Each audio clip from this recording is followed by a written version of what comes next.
কত সুন্দর কাঠবিড়ালি, তারা ঝগড়া করতেছে। এই যে তারা ঝগড়া করতেছে কাঠবিড়ালি। এগুলা ছাড়া ছাড়া, এই যে এগুলা ছাড়া। ওরে ওরে ওরে ওরে, চান্দু দুইটা ঝগড়া করতেছে, ওই তো কি কুস্তি করতেছে। এই দুইটার কত সুন্দর খুনসুটি। আসলে এইসব নিরিবিলি প্লেসগুলো আমাদের মতো সিঙ্গেল মানুষদের জন্য না, যারা ডবল তাদের জন্য এইসব নিরিবিলি প্লেসগুলো। দেখেন চারদিকে কত সুন্দর, কত বড় বাগান। এটা একদিনে পুরোটা ঘুরে শেষ করা সম্ভবই না। এই যে দেখেন সব ডাবল ডাবল, আমাদের মতো সিঙ্গেলদের জন্য এগুলো না। এত সুন্দর জায়গা, বাগানের ভিতরে একা একা হাঁটতেছি, কত সুন্দর প্লেস, অসাধারণ। এখানে আছে শিয়াল মামা। এই যে, তুমি কি আটকা পড়ছো?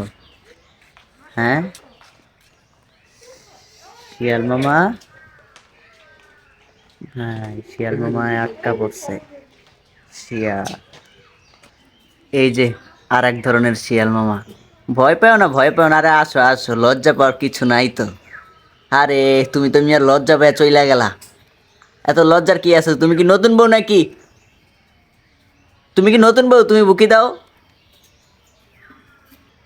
ওই যে আমাকে দেখে লজ্জা পেয়ে পালিয়ে আছে, লুকিয়ে আছে, লজ্জা পাচ্ছি। আসো আসো, লজ্জা পাওয়ার কিছু নাই তো, আরে আসো। আমাকে দেখে শিয়াল মামার লজ্জা পাইছে গো, লজ্জায় আমার সামনে আসতে চাচ্ছে না। এত সুন্দর প্লেস তো, যদি একবার বাইরে খোলা আকাশে তারা ঘুরতে পারতো, কোথায় যে হারিয়ে যেত আল্লাহ ভালো জানে। সামনের দিকে আরো অনেক প্রাণী আছে, যেগুলো আমার সব ভিডিওতে হয়তো দেখানো সম্ভব না, কারণ এত প্রাণী, এগুলো সব ভিডিওতে দেখা সম্ভব না। আপনারা আসবেন, আইসা এই বাংলাদেশ জাতীয় চিড়িয়াখানা পুরোটা উপভোগ করবেন। এটার ভিতরে দেখার মতো অনেক কিছু আছে, এবং সময় কাটানোর জন্য, বিশেষ করে প্রিয় মানুষের সাথে সময় কাটানোর জন্য বেস্ট একটা প্লেস। একবার আসলে আপনারা বুঝতে পারবেন জায়গাটা কতটা সুন্দর। চারিদিকে সব সবুজ প্রকৃতি, একদম সাজানো গুছানো। তার ভিতরে মনে করেন সব ধরনের প্রাণী আছে, কম বেশি সব ধরনের প্রাণী, যেগুলো আমি বইলেও শেষ করতে পারবো না। এটা এতই বিশাল, এক ভিডিওতে এটা পুরোটা দেখানো সম্ভব না। সামনে আছে জিরাফ আছে, হাতি আছে, গাধা আছে, সব আছে।